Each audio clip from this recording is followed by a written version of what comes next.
Hi, we're back again with our continuing discussion of union with Christ. We're talking about union with Christ as being a type of perichoresis. Now recall, perichoresis is a special type of relationship in which two parties mutually indwell the other and are mutually participative in everything that the other does. That is a special kind of relationship that is seen most clearly in the Godhead, but it also exists in salvation, or at least I believe it does. And so what we want to do today is to review quickly what the Bible has to say about this, and then look specifically at Paul. Last time we looked at how the language of the Gospel of John points us to perichoresis. Remember, there are four main components to a perichoretic relationship between us and Christ, the soteriological union. Christ is in us, we are in Christ, we are actively participating in Christ, Christ is actively participating in us. And we saw on our last video how the Gospel of John, specifically in the upper room discourse of chapters 13 through 17, have all of those as a component within it. Now today we want to look at the writings of Paul and see that there is a perichoretic relationship alive and well in the writings of Paul. And then at the end of our video today I want to take a look at 2 Peter 1:4. Excuse me, I kind of have a little bit of a stuffy head today, so you'll have to forgive me for that. When we want to look at Paul, one of the things we want to see is his prevailing use of the phrase "in Christ." It occurs over 160 times in his, what critical scholars call his authentic letters, which are Romans, 1st and 2nd Corinthians, Philippians, 1st and 2nd Thessalonians, and Philemon. It occurs also in Ephesians a lot, Colossians a lot, and the pastorals. But to just look at the phrase "in Christ," it is in those letters 160 times. Now there are many uses of the of the phrase, "in Christ," but one of the ones that we want to deal with today is the idea of it being locative. And what I mean by locative, that means that we are located in Christ. There are a handful of scriptures, and I've researched these in my dissertation in my book. But the one that's easiest for us to recognize is 2 Corinthians 5:17. If any man be in Christ, he is a new creature. Old things are passed away. Behold, all things are become new. So being located in Christ is important. And Paul utilizes that phrase a lot. And he uses it locatively at least a dozen or so times, of which 2 Corinthians 5:17 is one of the primary examples. So now we have that we are in Christ. Now what about us being participating in Christ? Well, he uses a special form of language for that, and it's a special phrase called "with Christ." But these are a special breed of their own. Because I write here, I just want to copy this. While "in Christ" denotes, at least in some of its usages, the idea that the believer is actually located in Christ, "with Christ" denotes human participation in what he's doing. And the real participation chapters are Romans chapter 6 and Romans chapter 8.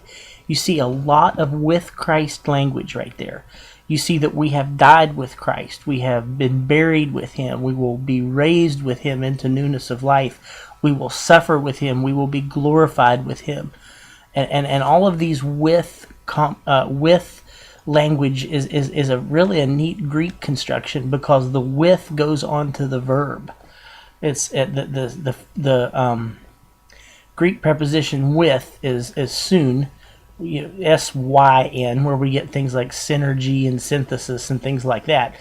But what it does, or what Paul has done in his writings, is he has put the Greek preposition "syn" on the verb.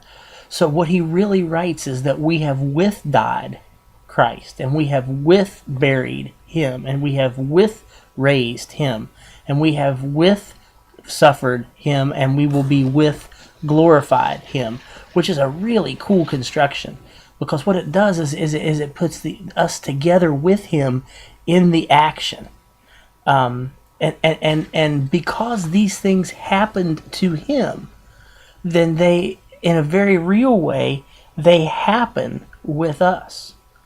and I am just so in awe of such a thing. It is so amazing that as it happens with him, or as these things happen to him, as he dies and is buried and is raised again, we die with him. We are buried with him. We are raised with him, and we will live with him.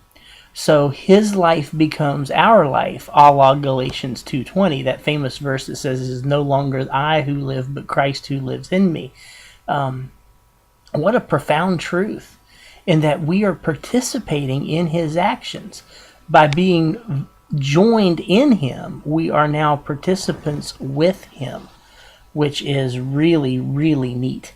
And I want to use a video real soon about how that all fits together, which is really cool in and of itself. So with Christ is our participation in him.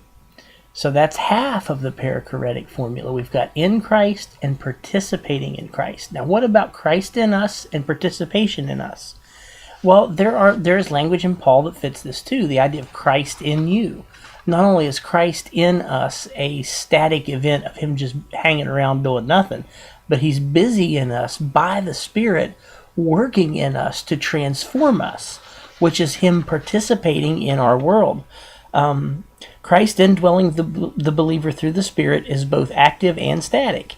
He is both at the heart of the believer, while at the same time working in that heart to accomplish his purposes. Thus we have reciprocal immanence and reciprocal participation of the believer and Christ with one another. This allows that union, the union of the believer and Christ, to be rightly considered a perichoresis. Not exactly like the perichoresis of the persons of the Trinity, but of the same order, the same kind of relationship.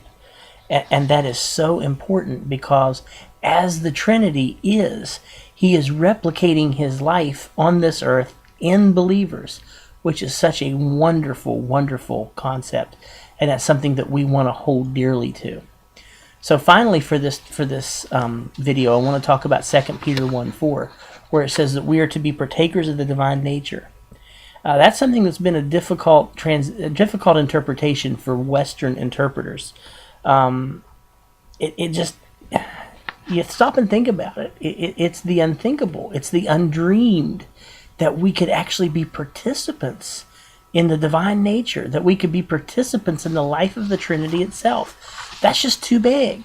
That's just too much to grasp out at.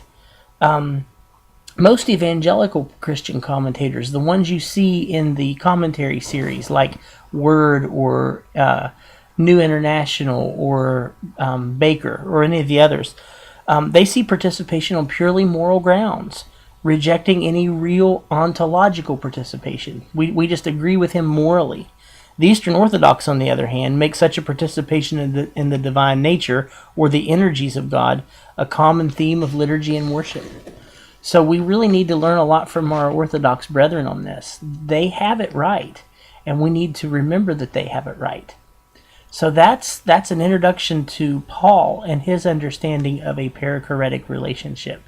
Now in our next video, I'm going to come right back and I'm going to show you what that means and how this works and how it all fits together.